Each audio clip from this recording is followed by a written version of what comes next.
अस्सलाम वालेकुम। मैं मोहम्मद कमरुद्दीन अंसारी आज दरभंगा में जनाब नजीर अहमद साहब के साथ हूँ।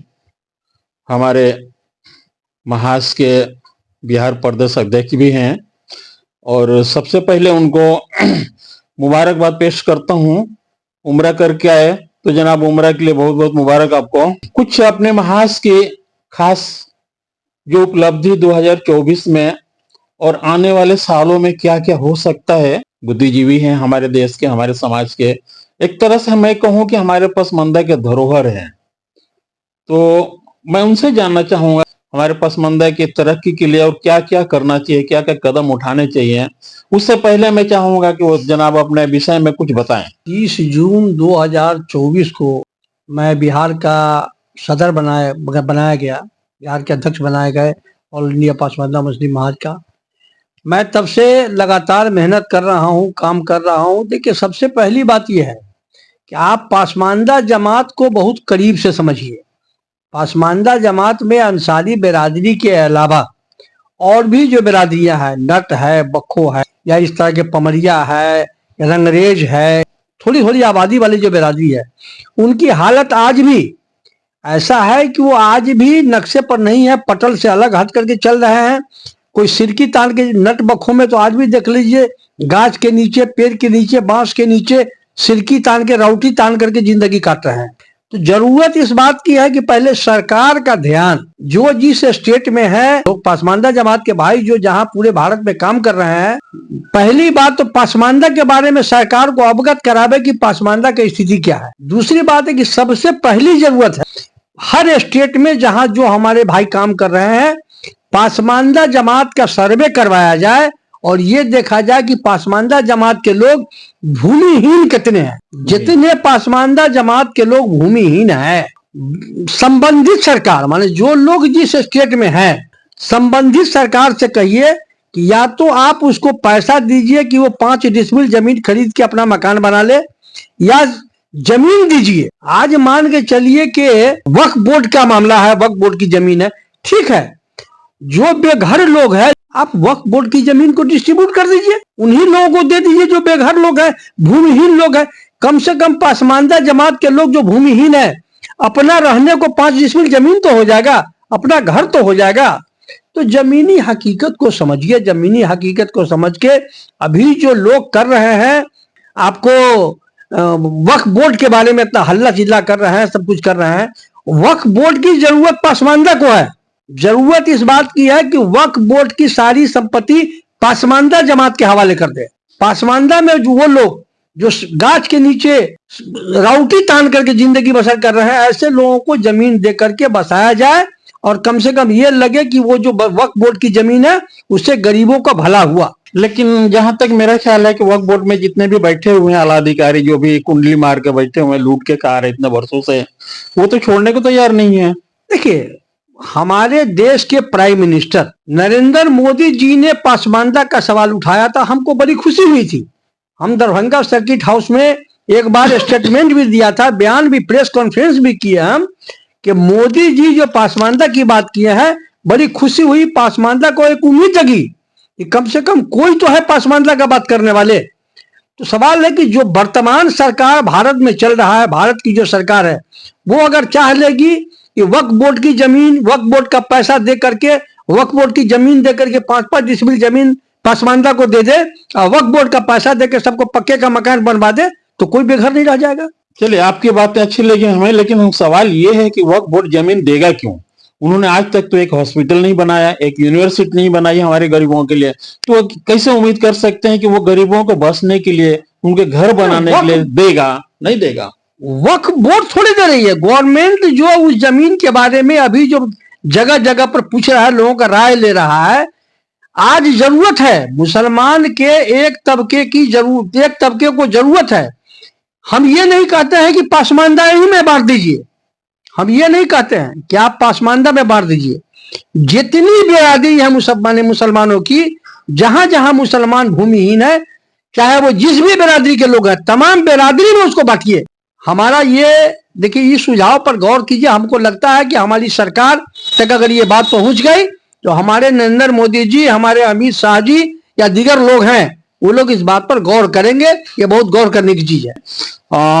लेकिन सवाल ये है कि ये संशोधन बिल आया है, इसके पक्ष में पसमानदा समाज के बहुत सारे लोग हैं, लेकिन इनको लोग तरह तरह के, हमारे ही समाज के लोग ताने देते हैं। लोग बोलते हैं बीजेपी के दलाल है, बीजेपी से पैसा खा के लोग वक्फ बोर्ड बिल की सपोर्ट कर रहे हैं। इसको आप किस नजरिए से देखते हैं? देखिए, पासमानदा जमात के लोग, पासमानदा बिरादरी में 90% लोग कल्बी तौर पे कमजोर है। वो आदमी कहां तक आपकी बात को समझ सकेंगे, मान सके, उसको तो समझाना होगा, उसको मनाना होगा, उसको बतलाना होगा आपको कि ये चीज आपके फेवर की है, आप इसके लिए बात कीजिए। पासमानदा को सबसे पहले सर्वे करके एक लिस्ट तो बनवाइए हर स्टेट में कि पासमानदा भूमिहीन कितने लोग हैं। जहां तक मेरा सवाल है, मैं घूमता हूँ, बहुत सारे लोगों से मिलता हूँ, और हमारे समाज के बहुत सारे लोगों को ये भी मालूम नहीं कि वक्फ बोर्ड है क्या, वक्फ की संपत्ति क्या होती है, उन्हें भी कुछ नहीं मालूम। इसकी जानकारी गांव गांव हर इंसान तक पहुंचाने के लिए आप लोग क्या कर सकते हैं और क्या कर रहे हैं आपके महाज के लोग? कि किसी भी चीज को लोग जानता नहीं था, लोग जानता है तब जब प्रैक्टिकल में वो मामला आता है। जो लोग नहीं जानने वाले वो दूसरे से पूछ के जानने का कोशिश कर रहे हैं। तो जरूरत है उनको जानवाने की कि वक्फ बोर्ड है क्या। जरूरत है पासमानदा के लिए यूनिवर्सिटी खोलने की, जरूरत है पासमानदा के लिए कॉलेज खोलने की, जरूरत है पासमानदा के लिए बड़ा सा इदारा खोलने का। वक्फ बोर्ड का जो पैसा जिस काम के लिए है उसमें लगाने की जरूरत है। आप लोग पासमानदा संशोधन बिल के पीछे बैठे हुए हैं। अरे पूरे देश में एक चर्चा उठा दीजिए ना, एक हल्ला कर दीजिए ना कि यूनिवर्सिटी खोल दीजिए, आप इदारा खोल दीजिए, उसके लिए भूमिहीन लोगों को जमीन बांट दीजिए, वो पैसे को दे दीजिए पक्का मकान बनाने के लिए। इस चर्चा को कीजिए ना, ये चर्चा शुरू कीजिए ना। आप जो कह रहे हैं सुनने में अच्छा लग रहा, सही बात है, बट ये जो अगर जिस तरह का बोले, जो इदारा खोल दे, यूनिवर्सिटी बना दे, स्कूलें बना दे, हॉस्पिटल बना दे, अगर ये काम वक्फ बोर्ड अगर शुरू से किया होता अपने समाज के लिए, तो मेरा ख्याल है कि इस बिल की जरूरत नहीं थी गवर्नमेंट को। ये बिल गवर्नमेंट लाते ही क्यों? क्योंकि इन लोगों ने कुछ किया नहीं। बीत गई वो बात गई, जो बात सामने है उसकी कीजिए। कल क्यों नहीं हुआ फला काम, नहीं हुआ तब नहीं ये दिन आया। सही बात। अगर हुआ होता तो ये दिन नहीं आता। नहीं आता तो कम से कम अब तो करने के लिए हल्ला कीजिए, अब तो कहिए, अब तो सरकार के नजदीक बात रखिए। हमारे पासमानदा जमात के सेंट्रल कमेटी के लोग जिस स्टेट में जो लोग काम कर रहे हैं, अब तो सरकार के पास रखिए अपनी बात। हमारे कमेटी के लोग सरकार के सामने रखते हैं बात, आज भी बातें चल रही है, कोशिश में लगे हैं। हमारे कम्युनिटी के जितने भी महाज, जितने भी ऑफिसें चल रही है और जितने भी संस्थाएं चल रही हैं, सबकी कोशिश है कि सरकार हमारी बातें सुने। सब लोग कोशिश कर रहे हैं, सब लोग लगे हुए हैं और सब लोग अच्छे मेहनत कर रहे हैं। किस तरह आशा करते हैं कि 25 में हमारा महाज किस तरह काम करेगा? देखिए, उपलब्धियां अगर गहराई से गौर करके देखिएगा तो आप मेंबर बनाए हैं, सब कुछ किए हैं, लोगों के मिजाज को बदलने की जरूरत है। 2025 में तमाम लोग समाज में चले जाइए, गांव गांव में चले जाइए, कस्बा कस्बा में चले जाइए और लोगों के मिजाज को बदलने का कोशिश कीजिए। सबसे पहले समझाइए कि पासमानदा जमात है क्या, पासमानदा के लिए हम लोग क्यों काम कर रहे हैं, इससे पासमानदा को क्या फायदा होने जा रहा है, हम किसको वोट दें, किसको वोट देंगे तो पासमानदा को फायदा होगा। ये बात बताने की जरूरत है, घूम घूम के बताने की जरूरत है। ऐसे ऑफिस में बैठ के करने से काम नहीं होता। चलिए, एक बात और आपसे जानना चाहता हूँ, बहुत सारे हमारे कम्युनिटी के लोग हैं, पसमानदा समाज के बहुत सारे लोग हैं जो अपना सरनेम नहीं लिखते हैं, अपनी जाति बदलते हैं। बहुत सारे लोग दर्जी बिरादरी के हैं तो इदरीसी नहीं लिख के अलग अलग जाति लिखते, कोई शेख लिखता है, कोई खान लिखता है। बहुत सारे लोग, मेरे ख्याल से बहुत सारे, थोड़ा नहीं, बहुत सारे लोगों ने अपनी जातियां बदल दी है, छुपाते हैं, बताते नहीं है कि हम पसमानदा हैं, हम अंसारी हैं, मंसूरी हैं। इसको आप किस नजरिए से देखते हैं? किस तरह इनको बदला जाए, किस तरह इनको सुधारा जा सकता है? बिरादरी नहीं लिख रहा है, इसके पीछे आप गहराई से गौर करके देखिए कि बिरादरी लिखता है जहां पर आप चले जाइए 100 घर की आबादी है, 25 घर पासमानदा है और 75 घर गैर पासमानदा है। तो उसको लोग अंसारी को कभी अंसारी कह के नहीं बुलाता, जोलाहबा कह के बुलाता है, दर्जी को दर्जीबा कह के बुलाता है, राइन को कवड़िया कह के बुलाता है, रंगरेज को रंगरेजबा कह के बुलाता है, नट को नटवा कह के बुलाता है।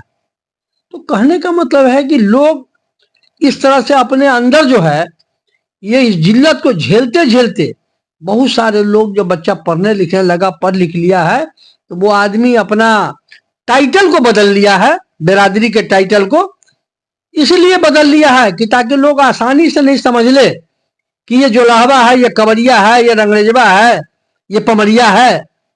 इसीलिए मजबूरी है, जहां जहां पर जिसकी जो आबादी है, मजबूरी में भी बहुत सारे लोगों ने अपना टाइटल चेंज कर लिया है। लेकिन हकीकत तो ये है कि मूल निवासी हम हैं भारत के, बाकी जो अशराफ ये तो बाहर के, तो हमारे देश के नहीं है। फिर भी ये लोग सत्ता पे काबिज हैं और हम डरते हैं उनसे। तो इसके लिए क्या करना चाहिए? देखिए, मूल निवासी वाली बात, ये बात बोलना हमको लगता है कि ये अच्छा नहीं लगता है।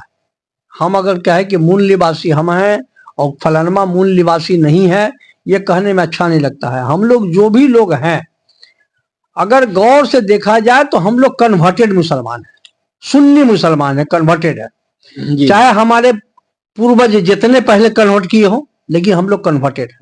तो इसीलिए बुनकर, तांती बुनकर से जो लोग कन्वर्ट किया, वो बुनाई करता ही रह गया जी। वो तांती था, बुनकर था। पहले तांती था हिंदू में, और मुसलमान में जुल्हा बन गया, बुनकर बन गया, अंसारी बन गया। आपको कोयरी कुर्मी था, कन्वर्ट किया तो सब्जी फरोश हो गया। वो सब्जी, कोयरी कुर्मी सब्जी फरोश का काम करता था, सब्जी फरोश हो गया। इसी तरह से बिरादरी में जो लोग कन्वर्ट किए, जिनके यहाँ लोग का जो काम करते थे वही काम करते रह गए, अपना बिरादरी के वजह से लोग अपना टाइटल अलग कर लिए, अलग हिसाब से रह लिए। हमारे कहने का मतलब कि हमको उस पर ध्यान नहीं देना चाहिए कि कौन मूल निवासी है, कौन बाहर से आया हुआ है, ऐसा कुछ भी नहीं है। हम लोगों को 24 घंटे एक ही फिक्र करनी चाहिए कि ये जो दबे कुचले मुसलमान है, ये जो पासमानदा मुसलमान है, ये जो शोषित समाज है, इसकी तरक्की कैसे हो। फिर अपने समाज के, पासमानदा समाज के युवाओं के लिए आप कुछ राय देंगे? देखिए, पासमानदा समाज के युवाओं को सबसे पहले एक आह्वान कीजिए कि लोग तालीम से जुड़े। जब तक इल्म नहीं होगा, आप नहीं बदल सकते हैं, नहीं बदलाव ला सकते हैं। इसीलिए सब लोगों की दायित्व बनती है, सब लोगों की जवाबदेही बनती है कि आप लोग वक्फ बोर्ड में अभी से हल्ला करना शुरू कर दीजिए, अभी से अपनी बात रखना शुरू कर दीजिए कि हिंदुस्तान में ऐसा कोई इदारा खोला जाए, ऐसा कोई संस्था खोला जाए, ऐसा कोई यूनिवर्सिटी खोला जाए जहां पासमानदा के बच्चे बगैर पैसे के अपनी तालीम हासिल कर सके। आप इसकी आवाज उठाइए, और अगर ऐसा कर लेते हैं तो आने वाले 25 साल में बदलाव आ जाएगा। जी चलिए, शुक्रिया, बहुत बहुत शुक्रिया।